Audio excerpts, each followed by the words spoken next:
15 दिन हो चुके हैं किसान आंदोलन को, सरकार टस से मस नहीं हुई है, किसान भी जमे हुए हैं दिल्ली के चारों तरफ। क्या लगता है आपको? ऐसा है ना, जब तक ये सरकार को वोट लेने थे तब तक तो ये किसान अन्नदाता था, और जब तक वोट 2014 में 2019 में मोदी जी को ये अन्नदाता दिखता था। आज ये अन्नदाता इधर देखो सामने है, ऊपर वाले की एनर्जी और ऊर्जा जो इन किसानों को दे रखी है हम सबको, हम उसी तरीके से डटे रहेंगे और आखिरी लड़ाई तक, चाहे वो साल लगे, 6 महीने लगे, 2 साल लगे, हमारे पास ऊपर वाले की कृपा से और हमारे किसान भाइयों की मदद से बहुत कुछ खाने पीने को यहाँ मिल रहा है, और हम बिल्कुल उठेंगे नहीं। लड़ाई आखिरी दम तक होगी। सरकार को झुकने के अलावा सरकार के आगे कोई रास्ता नहीं है। हम प्रधानमंत्री मोदी जी से एक बार फिर निवेदन करना चाहते हैं कि प्रधानमंत्री जी, जिस अन्नदाता ने आपको उस कुर्सी पर पहुँचाया देश की, और प्रथम कुर्सी है जो हमारे देश की, उसमें आपको पहुंचाया, आपको इन किसानों की सुन लो। आप उन बिचौलियों के चक्कर में मत पड़ो, आप अडानी और अंबानी के चक्कर में मत पड़ो। इस देश का अन्नदाता आपकी तरफ देख रहा है, क्योंकि इसी अन्नदाता ने आपको वोट दिया था। और प्रधानमंत्री जी से मैं ये कह देना चाहता हूँ कि प्रधानमंत्री जी, जब ये अन्नदाता अगर ऊपर वाले से गुहार लगाता है, ऊपर वाले से मांग करता है, तो बंजर जमीन को जो है ना अपनी उपजाऊ फसल बना देता है। सरकारें अगर बिगड़ने के काम करेंगी तो ये अन्नदाता सरकार को बनाने का काम भी करता है। तो इसलिए प्रधानमंत्री जी, मैं आपसे कहता हूँ, अन्नदाताओं की सुनो। लेकिन 6 दौर की वार्ता हो चुकी है सरकार के साथ में, कोई बात बनती नहीं दिख रही है। सरकार अभी हल्के में ले रही है। सरकार का मामला ये है कि ये किसान 1000-2000 पड़े, इनको इधर बॉर्डर पे पड़े, 1,50,000 उधर बॉर्डर पे पड़े, इससे कुछ होने वाला नहीं है। मैं सरकार को बता देना चाहता हूँ कि अब हमारी बुवाई हो गई है, छोल भी हो रही है, और वो भी निपट जाएगी 10-15 दिनों में। अब वहाँ से उस तरीके से लोग आ रहे हैं कि आपको संभालना भारी पड़ जाएगी, व्यवस्थाएं आपकी भंग हो जाएंगी। और उत्तर प्रदेश से जितनी भी सीमाएं लगती हैं, उधर राजस्थान से और हरियाणा से जितनी सीमाएं लगती हैं, वो सीमाएं सारी बंद हो जाएंगी। इतनी पब्लिक आएगी कि आपको दिल्ली से बाहर निकलना और दिल्ली के लोगों को अंदर जाना बहुत मुश्किल हो जाएगा। कुछ किसानों ने समर्थन दे दिया है और आप कह रहे हैं कि भाई बहुत दूर हो जाएगा, सारे लोग आ जाएंगे। एक्चुअली वो किसान नहीं है ना, वो बीजेपी की बी टीम है, वो बीजेपी की बी टीम है। किसान जो है सही अन्नदाता है, हाँ। वो आज यहाँ रोडों पे पड़ा है और मोदी जी के खिलाफ और बीजेपी सरकार ने जो ये काले कानून पास किए हैं उसके खिलाफ तब तक लड़ाई लड़ेगा जब तक इस शरीर में हमारे में एक हिंदुस्तान का दाना रहेगा, तब तक लड़ाई लड़ेंगे। वो किसान नहीं थे जो आप पूछ रहे हो, वो बीजेपी के बी टीम है। बीजेपी अपने लोगों को इस तरीके से फंसाती है और उन्हें बहकाती है, और हम एक बार हम भी बहक गए थे उसी में, अब हम बहकने वाले नहीं हैं। किशन पाल जी, सही बात अभी तक कोई नहीं कर रहा है। अब जैसे इन्होंने बिल पास कर दिया, बिल पास करने के बाद में सुप्रीम कोर्ट में फिर आर्टिकल 560 एक्ट के तहत वहाँ उसको रद्द कराना पड़ेगा, जब तो बिल वापस होगा। इस बात पे कोई सोच नहीं रहे हैं, क्योंकि आपको तो इस समय सांसदों को घर घेरना चाहिए, भाई इसको ऑर्डिनेंस लाओ। भाई हमारी बहुत लंबी प्रक्रिया है। मैं ये कहता हूँ, जब इन्होंने ये कहा था कि हमने देश के 93% किसानों से पूछा, 75% किसानों से पूछ के ये बिल बनाया, हमने सर्वे किया। हम भी ये पूछना चाहता हूँ, वो सर्वे किससे कराया और किसने किया, और उस सर्वे में कौन था? और आपने बिल बनाया तो लंबी प्रक्रिया है। आप सरकार क्या नहीं कर सकती है? सरकार रात को 8 बजे किसी को फांसी देने का अगर फरमान सुना सकती है, रात को 8 बजे अपनी सैलरी बढ़ा सकती है, रात को 8 बजे सांसदों के लिए सुविधाएं दी जा सकती हैं, तो किसानों के लिए रात के 8 बजे क्यों नहीं हो सकता है? हम इस बात को नहीं मानते।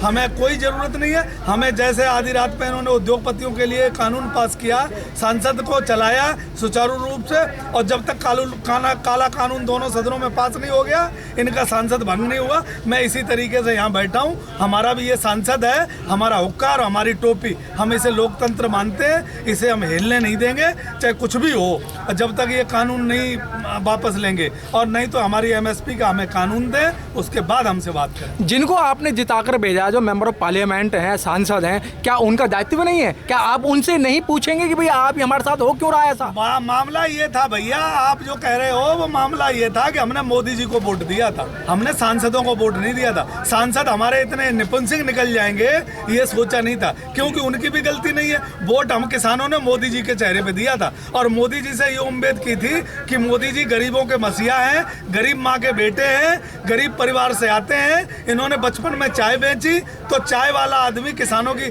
दर्द और पीड़ा समझ सकता है, इसलिए हमने वोट दिया था। हमें शिकायत मोदी जी से है, वो किसान तो हमें पता था कि वो उनके सांसदों का तो मुझे पता था कि मोदी जी के गुलाम है। वो मोदी जी के अलावा मैं कह रहा हूँ उत्तर प्रदेश में 65 सांसद हैं, 7 दिल्ली में सांसद हैं, एक भी सांसद ने अपनी जबान नहीं खोली। और आने वाले समय में ये सांसद जब लोगों के घरों पे वोट मांगने जाएंगे तो उसके लिए किसान का झंडा और डंडा दोनों तैयार है, तो किसान उस टाइम सामने आएगा। अभी की बात करो, आप क्या पूछ रहे हो? तो क्या लगता है कि आपको क्या उम्मीद है कि मोदी जी आपकी बात को मानेंगे?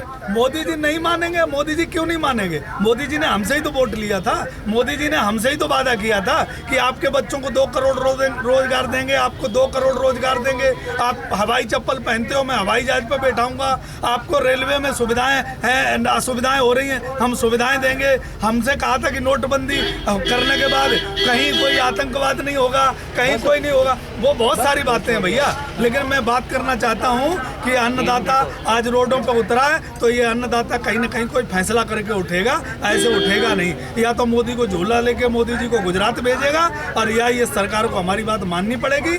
मानने के अलावा इनके पास कोई विकल्प नहीं है। कृष्णपाल जी, क्या लगता है कि आपके पर इधर जो भी लोग हैं, अगर कोई जिसकी घरवाली मर गई हो या घरवाली छोड़ के चली गई हो, उसको आप किराए में मकान दे देंगे? हम ना किराए पे मकान देंगे। देखो, ये मोदी जी का ये जनता जान रही है, हमारे सारे किसान जानते हैं, और हम जितने भी किसान हैं, ये एक हुक्के के पीछे 50-50 किसान बैठता है। ये सामाजिक बातें होती हैं। मोदी जी ने किन परिस्थितियों में अपनी घरवाली छोड़ी, या मोदी जी नहीं, छोड़ने की बात नहीं कर रहा मैं। क्या ऐसे व्यक्ति पे आप विश्वास कर सकते हैं? नहीं कर सकते, लेकिन भैया ये RSS का जो फंडा था वो देश में चल गया, और इनका बार नहीं चलेगा। एक बार 70 साल हमारे पूर्वजों ने इनका इंतजार करे, ने सत्ता में नहीं लाए। लेकिन अब जो है धोखे से, गलती से ये सत्ता में आ गए, तो अब ये 70 साल तो छोड़ो, तुम्हें 140 साल तक सत्ता से बाहर रहेंगे। अब ये सत्ता में आने वाले नहीं है, इनकी जनरेशनें निकल जाएंगी। ये अब ये देश की गद्दी पे बैठने वाले नहीं है, क्योंकि किसान ने इन्हें अच्छी तरीके से देख लिया। तो आप लोगों के वोट की वो कब हाँ करने भी इन लोगों ने वोट दिया है, उनको तो ईवीएम ने जिताया है। अब ईवीएम की बात नहीं कर रहे आप। तो हम खालिस्तानी हैं, अब तो हम पाकिस्तानी हैं, अब तो हम देशद्रोही हैं। अब हम में वो सारे अवगुण हैं जो एक देशद्रोही में होते हैं और देश से बाहर रहने वाले साजिश रचने वालों में होते हैं। अब हम अन्नदाता नहीं रहे, अब हम इस देश का जो है 135 करोड़ युवा नहीं रहा। अब इस देश में सब देशद्रोही हो गए। अगर है देश का सही तो मोदी जी हैं और अमित शाह जी हैं, और उनके दोनों अमित शाह के तो बच्चे भी हैं, क्योंकि उन्होंने अपने बच्चे को सरकार में आते ही बुलंदियों पे पहुंचा दिया। रविशंकर जी ने अपने बच्चे, मैं ये कहता हूं, रविशंकर अपने बच्चे का और अमित शाह जी अपने बच्चे का यहाँ किसी बच्चे से मुकाबला करवा दें, किसी नौजवान साथी से मुकाबला करवा दें, उन्हें पता चल जाएगा तुम्हारे बच्चे की क्या काबिलियत है। और मैं कहता हूं अमित शाह और रविशंकर दोनों आ जाएं, यहाँ डिबेट कर लें। एक कार्यकर्ता, एक किसान का बेटा, सबसे कमजोर और सबसे तुम्हें लगता हो ना कम बुद्धिमान है, उससे आगे डिबेट कर लो। जो तुमने MSP और जो तुमने अपने कानून बनाए उन पर आके चर्चा कर लो। क्यों नहीं कर लेते? वो ये कहते हैं किसान को बहका दिया गया। अरे तब बहका नहीं दिया था, बहका हमें 2014 में दिया था और बहका हमें 2019 में दिया था। अब तो सही समय पे किसान की आँख खुल गई है, और किसान तब उठेगा जब अपने खिलाफ जो तुमने किसान के खिलाफ जो कानून बनाए और उद्योगपतियों के चरणों में जो देश समर्पण कर दिया है पूरा देश को, अब ये किसान मानने वाला नहीं है। इसका यहाँ से या तो अब हम उठेंगे तो अपनी बॉडी के साथ उठेंगे, और या कानून वापस के साथ उठेंगे। इससे पहले हम उठने वाले नहीं यहाँ से। तुम जितनी फौज लगा लो, जितनी पुलिस लगा लो, और आने वाला समय आपके लिए और खतरनाक है। जो हमारे भाई हरियाणा से, मध्य प्रदेश से, उत्तर प्रदेश से चल दिए, वो आज और कल में पहुंच जाएंगे रात तक। अच्छा, आप क्या करते? इधर लाओ इन पे। क्या करते आप? अरे ये बताइए, आप कहेंगे देश भर से किसान आएंगे, लेकिन जो सरकार है उसने रेल बंद कर रखी है देश में, तो कैसे पहुंचाएगी? अरे आ जाएगा भैया, हम पैदल चलने वाले आदमी। हमें रेल में अगर 200 रुपए का टिकट मिलती तब तो हम चलते थे। अब ये देख लो, किसानों ने सरकार ने रास्ते बंद किए, और ये नए युवा, नए लड़के, और ये सरकार के रास्ते तोड़ते चले आए। इन्होंने रोड पे हमें गड्ढे खोद के दिए, हम उन गड्ढों को बंद करते चले आए। तो ये हमारे लिए रेल ना चलाएं, हवाई जहाज मोदी जी का मुबारक हो। हमें हमारी रोटी और प्याज अगर मिलता रहे और हमें ये लंगर खाने को मिलता रहे, तब तक हमारे शरीर में खून रहेगा। हम इस सरकार से लड़ने को तैयार हैं, चाहे जब तक।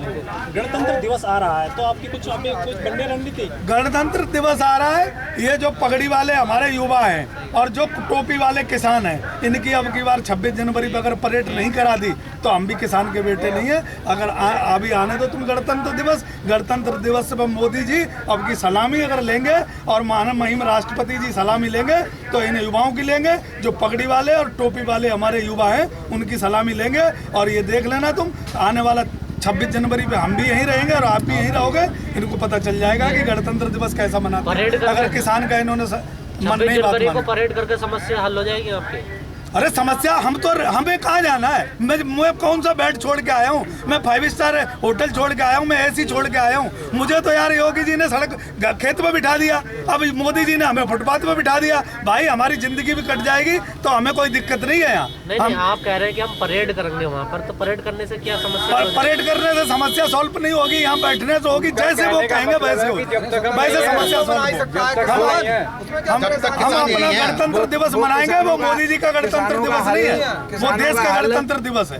ऐसे निकालें, उसके बाद अपने भाषण दें, उसमें हम भी अपना योगदान करेंगे, किसान भी अपना योगदान करेंगे। मोदी जी का कोई नहीं है तो इसलिए मैं आपसे कहना चाहता हूँ कि हम सब तैयार हैं। और जब तक ये लड़ाई लड़े, मोदी जी को लगता है कि मैं जितना कमजोर पड़ता जा रहा हूँ उतना ही मोदी जी का चश्मा अपना बदल ले, हरा चश्मा किसी को बांटने की कोशिश ना करें। हम आए दिनों दिन जितना आंदोलन टाइम गुजरता जा रहा है, हम मजबूत होते जा रहे हैं। उन्हें जो करना है, अमेरिका के ट्रंप से सलाह लेनी है वहाँ सलाह ले ले, पाकिस्तान से सलाह लेनी है वहाँ ले ले, रूस से सलाह लेनी है वहाँ ले ले। अब हमारा किसान सलाह लायक नहीं रहा। अब ये 2014 के बाद जब 24 में और 22 में वोट मांगने जाएंगे तब हम इन्हें सही सलाह देंगे।